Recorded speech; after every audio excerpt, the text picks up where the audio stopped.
time. It's I wonder, like, if Ree is coming up with this idea, and it's his own life story pretty much, or stuff that he's fought in. It makes me wonder, like, how, kind of when I was watching it the second time, that how is he making this? Why is he making it into something like this? And I got to think too. Of course, I know that editing has to be done, and movie companies are saying we have to tighten this or whatever. So I kind of wonder what his first initial storyboard was. Yeah, that'd be interesting to find out. I took the long way around that question, but that's, I guess, what I was trying to say. No, I think that's all these sort of martial artists come with these ideas, and they pitch them, and then Hollywood gets a hold of them, like, yeah, we can do something with that, and then they get condensed to this sort of streamlined, stylized version of whatever that idea was. Yeah, and I'd be interested to see what Philip Ree sort of thought about what this was going to be, because, well, we can just start getting into it. Let's talk about, you mentioned the plot. Marcus, what do you think the International Karate Tournament rules are? Well, I would think that the only rule, well, one of them is definitely you can't kick to the groin. That's exactly right. We do. Yeah. He gets a warning. I don't know if he loses points, but we do get a just solid kick to the nuts. I think there was a cheap elbow. Like, wasn't that one of them? One of that he calls on too, like an elbow to the chin or something like that. Yeah. So no point of the elbow, no kick to the groin. Right. I asked because it seems like such a key plot point, but they never really go over the rules. I mean, they go over the basic rules like knockdown to point, etc. Right. So we know that the point system accumulates by team member, and it carries over for the whole team. So at the end of this, Marcus could lose a match, but I could get more points in the next match, and we wouldn't be down as a team. Right. Which is fun. I like that idea. Yeah, because it makes it. That's the only way this would be a team thing. It wouldn't matter if like 3 people beat one. It's like because it's a point accumulation. But then I also wondered, too, when I was watching this, and I just had deja vu, too, which is very odd, but when I'm explaining this, that why... I wonder how much a knockdown would be. Mm-hmm. Man, this is so odd that I'm having this deja vu about asking the same question. Do you know why you have deja vu? Do you know what some people believe it is? Glitch in the Matrix. No. Oh. Well, that, too, but... What? A lot of philosophers believe, sort of meta-philosophers believe, it's because you're exactly where you're supposed to be. Okay. So this is where I'm meant to be, right here. Yeah, doing a just podcast. recording, talking about the best with a Korean mule in your hand. There you go. But I wonder, the point system as far as that, like a knockout, when they're, at the end they're telling Tommy to knock him out, you hear the announcer saying he either has to knock him out or get the points. But I wonder we don't know how much a knockout is. Like, what if somebody just goes in there first, throws one punch, and the guy lays down? Is it 1 point for the punch, or is it, 10 points for the knockout, or 20 points for a knockout, or something? It's a great point that they don't really... Because if Daehan had gotten a 20 to 10 point lead on Tommy, and then Tommy knocks him out... Right. Do all of his points disappear? Yeah. Is that what we're to believe? And like... Tommy gets the full 10 points, and that's it. I'd be interested to know that as well, because they don't really go into it. And I also would love to know, we talked about this briefly last night, why only the U.S. and Korea are involved. They say it's an international competition. And it is, technically, I guess. It is, technically. They're absolutely right. You're absolutely right. It is. It is Korea and America. Therefore, it is North America, I should say. I should say the United States. And therefore, it is international. Why is it just those two getting invitations? And that's kind of what I wonder about, especially the time period of the movie, 89, is like, did maybe in his story he had a larger tournament, but then they take it to the people, and it's just like, well, this has to be America versus somebody. You know, Right. that's what it has to be. We always want that with Rocky, with anything that we do.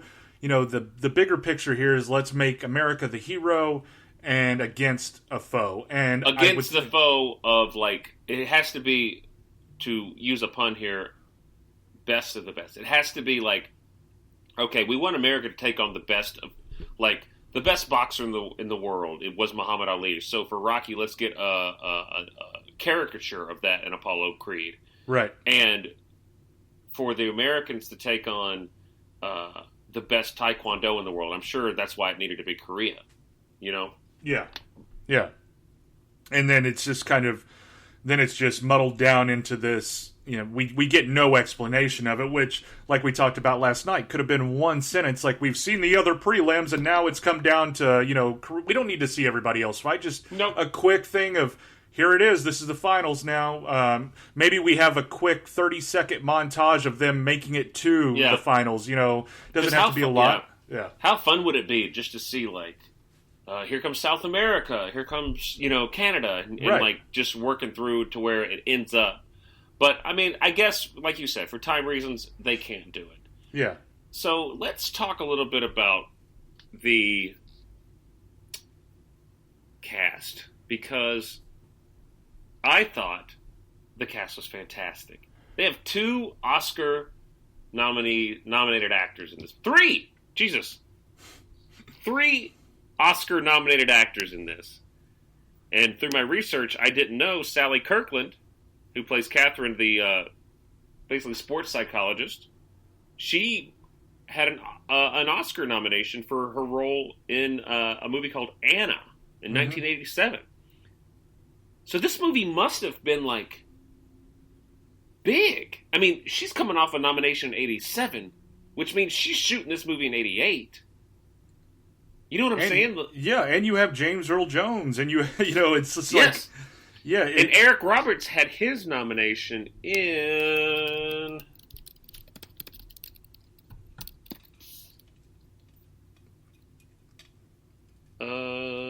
Eric Roberts Oscar... Runaway Train in 86. So, we assume this movie is filmed in 88. I mean, we have people coming 2 years off Oscar nominations. They're at the peak of their career, and they're choosing to do this movie. And this was only a $5 million budget, too. Yeah, so, like, people believed in this script, right? You don't do this movie for the money, obviously. You're doing it because, like, you're like, this is going to be great. Right. They must have thought this was going to be a wonderful movie. Yeah, I guess. Wasn't it hard for you? Did you find... something to sidetrack here, but when looking up and trying to find material and information, you know, about the movie or stuff that I didn't know, anytime you type in, like, best of the best and, like, facts or best of the best things you didn't know, it comes up with a list of movies. Like, here's the best of the best movies. Like, you can't you can't get Google to search for, no, just give me the film about stuff that I want to know. Yeah, so I agree. Like, information on this is limited, other than Philip Reese sort of going through his experience with it. But, you know, there's not a lot of, like, quotes where Eric Roberts talks about it. Other than he was disappointed with the way the movie turned out, which is why he did a sequel to make it better. And you got to think, though, everybody's seen what's happening with action movies. You know, at this point, you're 89 is the culmination too. I mean, I guess the culmination has already happened, but we're still in that upswing too of action movies being extremely popular. We're reaching a wide audience, and you know, with big releases at theaters too.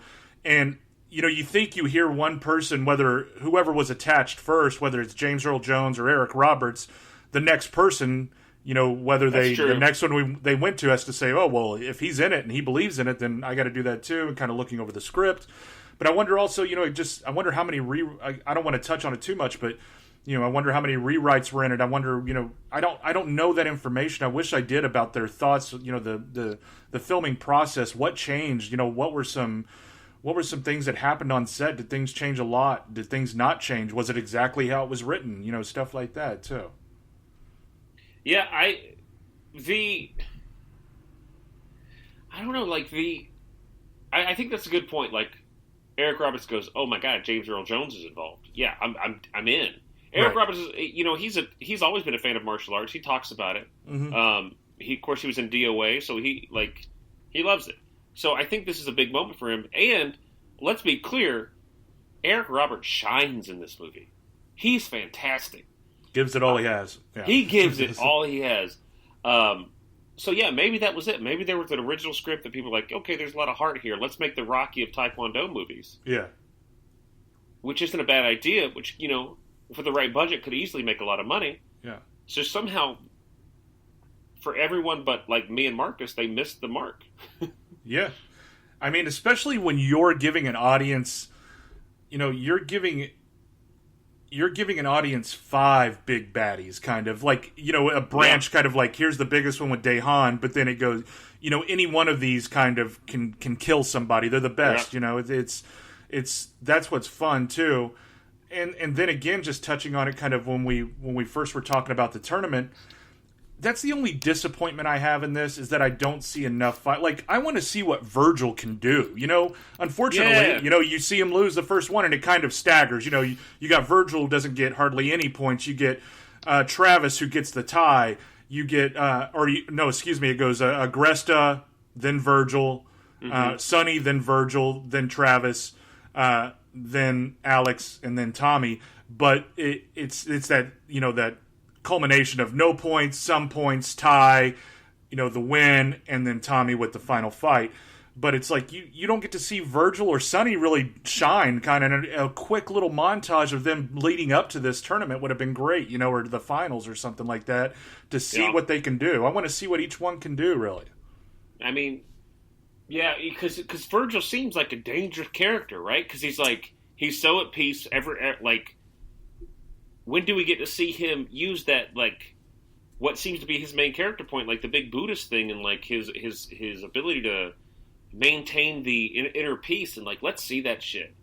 Because the only person we really see that with is Eric Roberts. In his time of need, he sort of goes within himself and like is able to zone out the pain.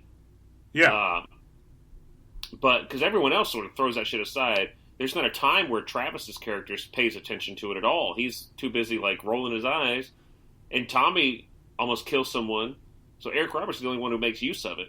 Right. It's kind of like Virgil is the likeness of kind of Hawkins and Predator. It's like, he's really quiet. He's a nerdy kind of guy, but that you want to see what he there's something particular that he can do that could kill you really fast. So let's talk about, we got Eric Roberts. We got James Earl Jones, as we said. We got Chris Penn. Chris Penn is not he's a movie star. Footloose. Footloose, yeah. That was a big film, and he is not. I mean, this is the '80s, so he's not like out of his prime. Right. He's doing big things. They got him, and aside from the pretty forced into the script, like it really comes out of nowhere, like forced. Like there's some times that it's subtle that I think it could work, but then like there's times when he just really ramps it up, and I'm like, this is ridiculous. Oh, just about the kind of racism. Just about stuff. his racism, because I'm like his subtle stuff and like all that. Like, I just don't like, especially the scene where he's trying to fight Tommy at the lunch table. Right, that just like it is just an onslaught of, and it really comes out of nowhere. Like at this point, they've been around each other. Yeah, and I just don't. And you're like, oh my gosh, it's so uncomfortable. Yeah. And everybody's just laughing about it. It's kind of like James Earl Jones is just boys being boys. Gotta see if they can work this out on the road. Yeah, and and Tommy is trying to be the pacifist, and Eric Roberts is trying to fight him, but otherwise, I think Chris Penn, who's one of the characters that's brought into the sequel, is a pretty enjoyable guy, but I think he gives I remember as a kid just being so sad when he loses the breaking contest. You remember? Oh, yeah. Yeah. I was like, what are you counting him for? Yeah, what are you... And tears are just streaming down his face. Yeah. He gets so he ties with someone who should have just destroyed him, but he ties with the guy he's fighting, and they have to do a breaking competition as a show of strength. And he breaks a lot of them, leaves 3. The other guy breaks a lot of them, leaves 2, and the guy wins. Yeah. And the referee takes the time to count that there's 3. And Travis just sit there like a bitch. Yeah, he does, man. Just bleeding, just leaking, Yeah. their face leaking. Leaking.